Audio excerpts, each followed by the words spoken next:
Os magos das trevas, espíritos inteligentes e muito antigos que atormentam o astral. Vamos falar sobre isso?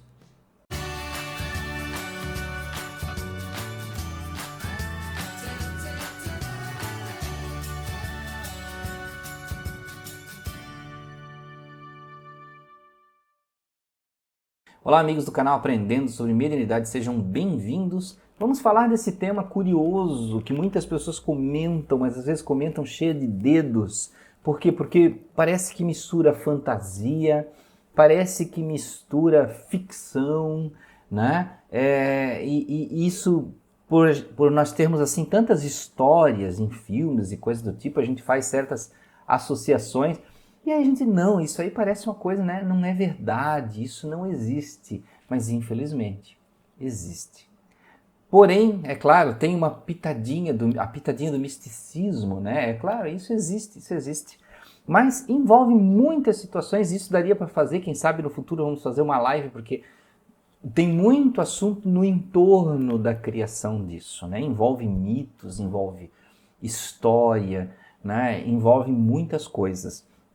Mas, basicamente, para a gente tentar fazer um vídeo aí de 8, 10 minutos, 12 minutos sobre isso, né? O que são esses espíritos magos das trevas? Quem quiser saber um pouco mais, tem um livro chamado Diálogo com as Sombras, tá? Aqui, do Hermínio Corrêa de Miranda, né?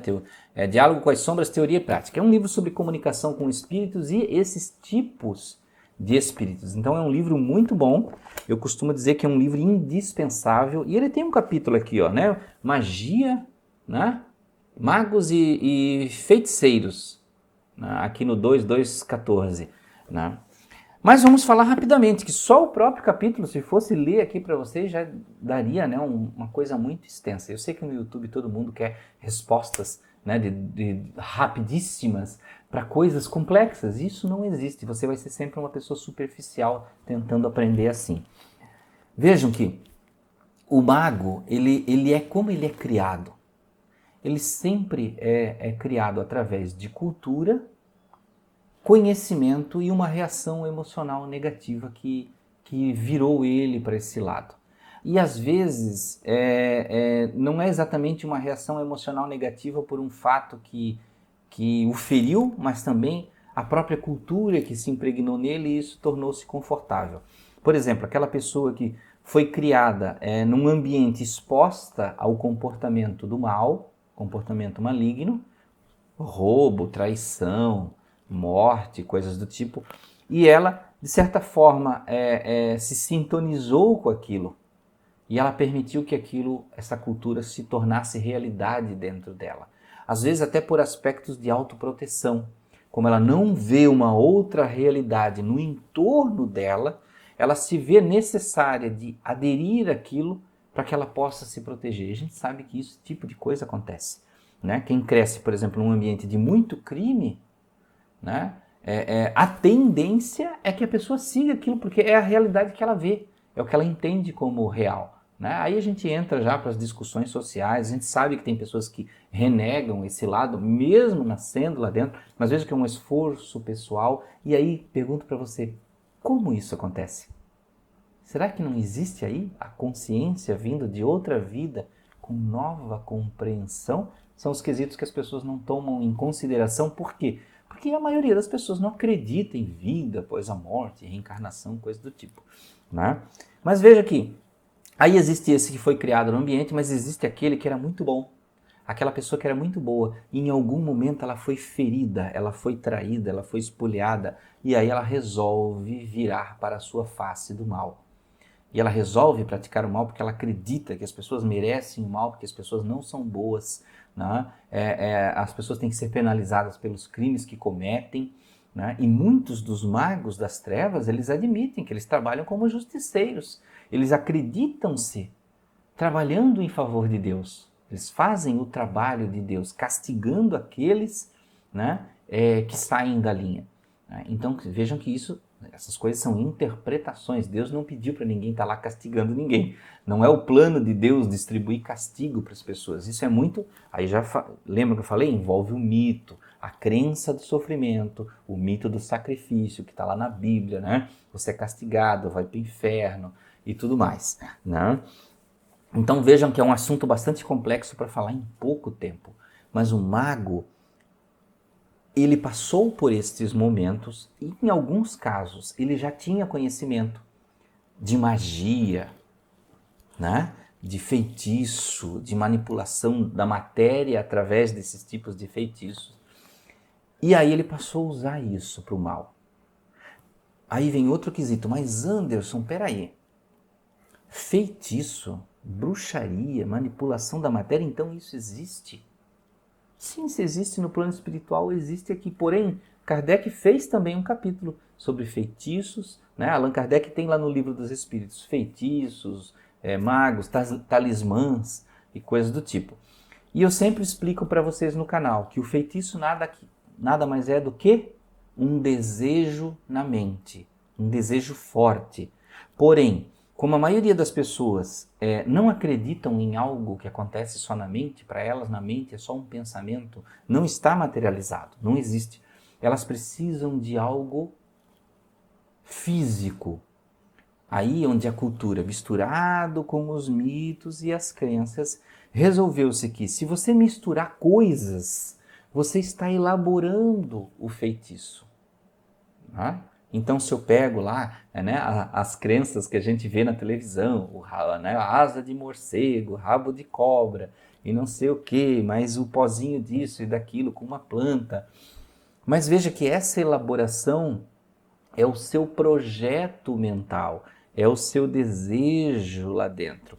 E lembra do que a gente vê nos filmes, né? A bruxa mexe o caldeirão com os objetos lá dentro, com as coisas, né? Isso nada mais é que nós trabalhando no nosso processo mental. O caldeirão é a simbologia do nosso cérebro. Somos nós mexendo os ingredientes daquilo que nós desejamos e pensando no nosso objeto de feitiço, né? Então veja que isso é bruxaria. Pode se fazer só na mente? Pode, mas como eu falei, a maioria das pessoas querem ver o material.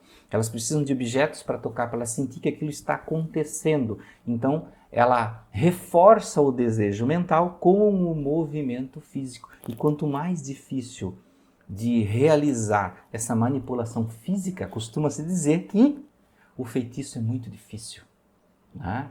Então, quanto mais difícil for a manipulação, mais difícil for a operação dele, mais difícil é o feitiço, então ele é mais forte. Por isso que as pessoas associam feitiços fortes, por exemplo, a sacrifício de animais, porque é algo mais impactante, é algo que lá na sua mente vai registrar de forma emocional o desejo. Viram como isso é profundo? Mas tudo está aqui. Quando você quer fazer o bem e quando você quer fazer o mal. Tomara que você queira sempre fazer o bem, né? Então vejam que o mago das trevas, ele desenvolveu-se nisso por muitos anos. Então ele existe no plano astral. Mas aí tem a chave que desvenda o mago das trevas. E a chave é você compreender que ele é uma pessoa como eu e como você. Anderson, mas ele é um espírito antigo. Você também é. Você também é. E provavelmente você já encarnou em outros planetas antes da Terra. Se você é uma pessoa racional, vive na nossa sociedade aqui, né, com certeza você já viveu em outros planetas, né? Porque para você, digamos assim, dizer que é um espírito muito novo, você praticamente não teria um pensamento racional. Isso é o que nos difere, espíritos jovens de espíritos antigos, o pensamento racional, né? Então vejam que você é um espírito tão antigo quanto o mago. O que acontece é que o mago ele se aculturizou muito nisso. Ele estudou muito, aí onde nós falhamos perante o mago das trevas. Ele buscou o estudo, ele buscou o conhecimento, ele buscou o desenvolvimento mesmo, pensando para o mal. E você não. Você ficou muito no campo emocional, deixando que as reações se chocassem com você, permitindo que elas lhe afetassem, né, de uma forma negativa, né? Então vejam que o mago, ele é uma pessoa com você, ele tem sentimentos, ele tem emoções, ele se endureceu sim, mais nos sentimentos. Mas ele tem lá dentro as memórias do amor, do carinho, da mãe, das pessoas amadas. E é isso que afeta ele, que desmonta o mago das trevas. Quando ele se depara com o amor.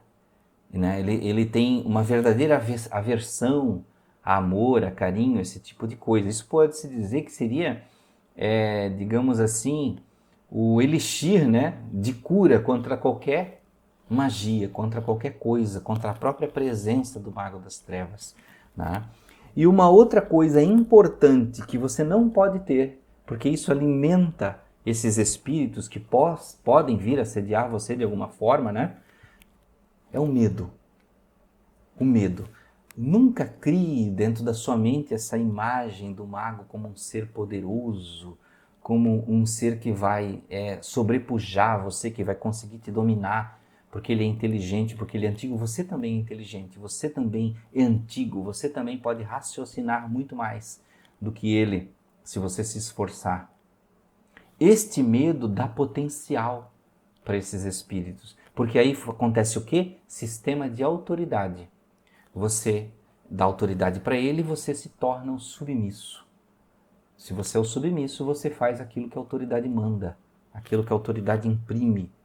Então, nunca faça esse tipo de processo, né, de pensar que o mago é superior. Tem pessoas que são verdadeiramente atormentadas por isso, né? Ah, porque eu sou assediado, porque eu fiz magia em outra encarnação e agora os magos das trevas vêm me buscar, eles me assediam, eles me obsidiam. Então por isso que isso acontece na minha vida. Acontece porque você permite. Porque os magos das trevas não vão lá no material, no físico, fazer por você aquilo. Eles não fazem o pneu do seu carro furar, o carro bater, eles não fazem você perder o emprego. É você que tem que fazer o seu talento, a sua fé, a sua crença, sobrepujar tudo isso. E se você permite, mas são 2 magos das trevas, 10 magos das trevas, elixir do amor. É isso que vence. É você se conectar com aquilo que te projeta para o amor, aquilo que te eleva, porque eles não conseguem tocar nisso aí. É a criptonita deles. Por quê? Porque quando eles chegam perto de uma pessoa que ama, eles se conectam muito facilmente com os momentos de amor da vida deles, as memórias, e eles têm um verdadeiro pavor, porque eles se enfraquecem com isso. Eles se sentem fracos. Na verdade, eles não estão ficando fracos. Eles só estão num processo de autorreconhecimento. Mas na mente deles, eles se enfraquecem no mal. E aí para eles não é bom. Eles perdem a autoridade. Né? Então vejam, amor, coragem, não ter medo, fé, essas coisas lhe fortalecem. E desautorize, tire a autoridade desses espíritos, não acreditando que eles estão acima de você. Você pode ser até muito mais antigo do que qualquer um deles. Você pode ter conhecimentos espirituais acima de qualquer um deles, mas você está aqui humildemente fazendo o seu caminho para desenvolver aspectos humanos de amor, de fé, de conhecimento. E ele não, ele está no salve-se quem puder. Então ele vai tentar provar que você não é isso, mas você está ali para aprender, para evoluir. Você, na verdade, está ultrapassando o momento que ele está. E sim, esses magos podem ajudar muito a humanidade se eles se converterem, porque eles têm muitos conhecimentos. Imagine se todos os magos das trevas hoje dissessem, acabou esse império. E hoje vamos usar todo esse conhecimento para o progresso da Terra. Nós daríamos, um pulo, né? Um salto. Então, meus amigos, espero que tenham gostado desse vídeo. Eu acho que até que eu vou fazer uma live sobre esse vídeo, porque são muitas coisas que envolvem, né? Mas nós vamos falar sobre isso em outro momento. Então, meus amigos, muito obrigado por ficarem até aqui. Muita paz, muita luz. Até a próxima.